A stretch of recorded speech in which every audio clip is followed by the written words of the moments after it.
భారతరత్న అటల్ బిహారీ వాజ్పేయి శత జయంతి వేడుకలు నిర్వహించారు. అధ్యక్షులు కేంద్ర మంత్రివర్యులు కిషన్ రెడ్డి గారు, కేంద్ర మంత్రి బండి సంజయ్ గారు, కర్ణాటక శ్రీలంక ఎమ్మెల్యే విశ్వనాథ్ గారు, కాసం వెంకటేశ్వర గారు, రామచంద్రెడ్డి గారు, రాష్ట్ర నాయకులు, ఈరోజు అటల్ బిహారీ వాజ్పేయి గారి యొక్క శత జయంతి పురస్కరించుకొని దేశవ్యాప్తంగా పార్టీ పరంగా పలు సేవా కార్యక్రమాలు,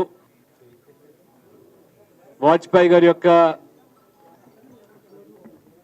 పరిపాలన దక్షకుడిగా 3 పర్యాయాలు ప్రధానమంత్రిగా సేవలు, వారి యొక్క స్మృత్యర్థము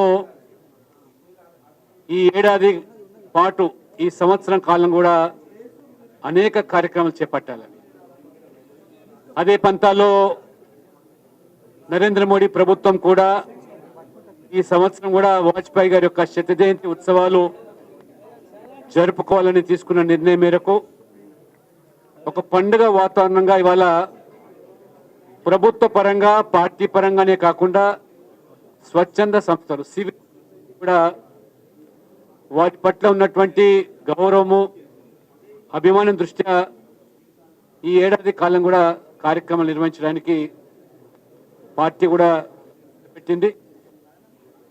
వాజ్పేయి గారు 3 పర్యాయాలు ప్రధానమంత్రిగా వారు ఈ దినాన్ని పురస్కరించుకొని మోదీ సుపరిపాలన దినోత్సవంగా విలువలతో అనైతిక పద్ధతుల్లో ఒక ఓటుతో ప్రభుత్వము కూలిపోతుందని తెలిసిన నైతిక విలువలకు లోబడి వారు ప్రభుత్వాన్ని కోల్పోయినారు. మళ్ళీ ప్రజల్లోకి వెళ్ళి ప్రజల మన్నను పొంది ప్రజాస్వామికంగా తిరిగి ప్రధానమంత్రి అయినాడు తప్పితే ఒక్క ఎంపీ ఓటుతో ప్రభుత్వం పోతుందని తెలిసిన రాజీ పడలేదు.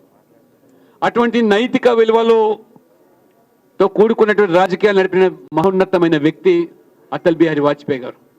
ఈరోజు మనం చూస్తున్నాం రాజకీయాల్లో రంగులు మార్చే ఊసరి వెళ్ళి కూడా సిగ్గుతో తలవంచుకుంటున్నది.